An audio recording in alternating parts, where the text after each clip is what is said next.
What is up, YouTube? Lex here, coming at you with another Stronghold Kingdoms guide video, and I got a request for a guide covering how to set up your attacks, your preset attacks.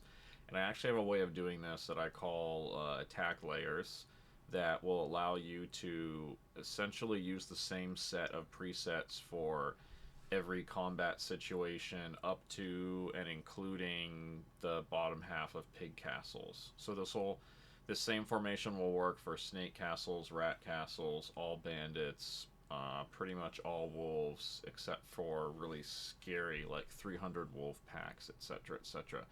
And it will allow you to just send your attacks as quickly as possible from cities or vassals while just wasting the least time. So I'll just show you how this works real quickly with a vassal. You'll set it up with your standard, troop complement. For me right now, that's 400 archer, 100 pike, because our world is essentially pre-catapult.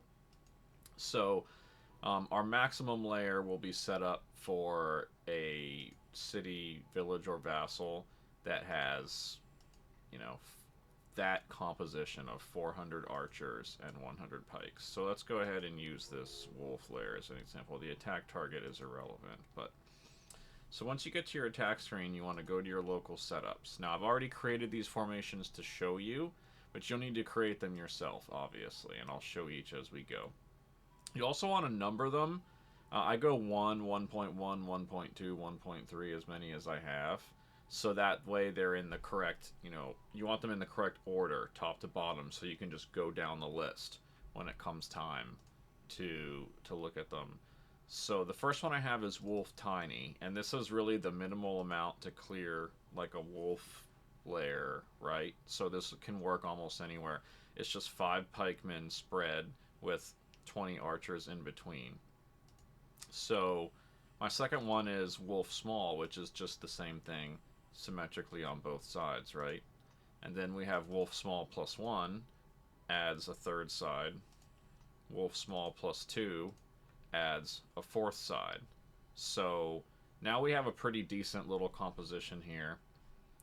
The fifth layer takes it up to large, and this is where I've ringed it with full archers, and we've added pikes all the way along.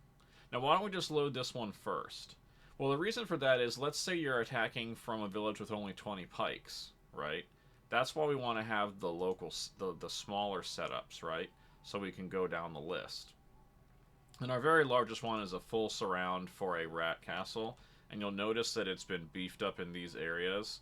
These are the spots where you get sent the 25 packs of peasants in rat castles. So if you add extra pikemen in these spots, then this same formation will catch all for everything, and it'll even work on the majority of snake castles. So again, if we clear this deployment, you can see you just double click, double click, double click, double click, double click, double click, double click, and we're gradually putting in all the more units in order of how critical they are, right? Like the most critical units go in first. The 5 pikes, the 20 archers, the 5 pikes, the 20 archers, the 5 pikes, 20 archers on these two sides, right? And only then do you want to start adding in the extra pikes, the extra archers, if you have enough. Also, you can set up so that your medium-sized deployment, this is a good one for if you're attacking 2 or 3 wolf lairs from the same village or vassal at the same time. This is enough to safely clear unscouted wolf lairs generally, and it doesn't use all the troops, so you can attack more than one. So that pretty much covers it. You set these up once, and then every time you need to send an attack, you just go down this list, bam, bam, bam, makes it much faster. And this setup will work for even relatively, dangerous targets like the larger snakes. So why don't we go ahead and see here. I did use this exact same formation on a snake castle earlier. And this is a weak snake castle. So let's not even look at that one. Let's look at a snake castle that put up more of a fight, just so you can see that this is indeed an effective formation even against blind snakes. Yeah, like, see, here's a 250 troop snake. That's much stronger. But again, same formation, and this formation will crack it. Just because it notice how we get this really nice hourglass ring all around the entire attack of our archers, and this just takes out all of their troops. So even without catapults or any particularly good formation, they're just not going to be able to defend against this.